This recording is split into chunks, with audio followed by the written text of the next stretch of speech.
सांगितलं ते निधी काय लागेल तो निधी त्या ठिकाणी त्याला आम्ही सहकार्य करू, पण जसं आम्ही पाहिजे तेवढं निधी तसं आमच्या मशीनमध्ये पण तवशील घटना दाबा कसा कसा कसा. अजित पवारांच्या या बोलण्यावरती अमोल कोल्हेंनी अजित पवारांना चांगलेच प्रत्युत्तर दिले.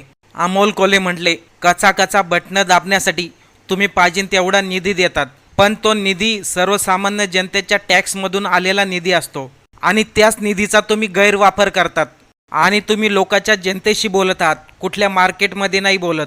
लोकांसमोर बोलताना भाषा तरी चांगली वापरा.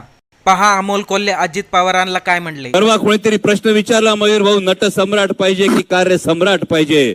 आदरणीय साहेब, मी फार विनम्रतापूर्वक त्यांना सांगितलं, अहो नट सम्राट परवडतो, कार्य सम्राट परवडतो, पण धोके सम्राट, खोके सम्राट आणि पलटी सम्राट चालत नाही.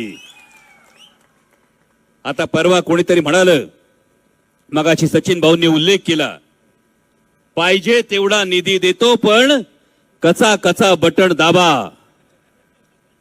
मी फार विनम्रतेने सांगू इच्छितो, जर असं वाटत असेल तर आपण लोकशाहीची थट्टा करतात, सत्तेचा हा उन्माद, सत्तेची ही जर एवढी मस्ती आली असेल तर एक सर्वसामान्य मध्यमवर्गीय माणूस म्हणून तुम्हाला सांगू इच्छितो, जो तुम्ही निधी देणार आहात ना, तो तुमच्या खिशातला नाही, या मायबाप जनतेच्या टॅक्सच्या पैशातून तो निधी गोळा होतो.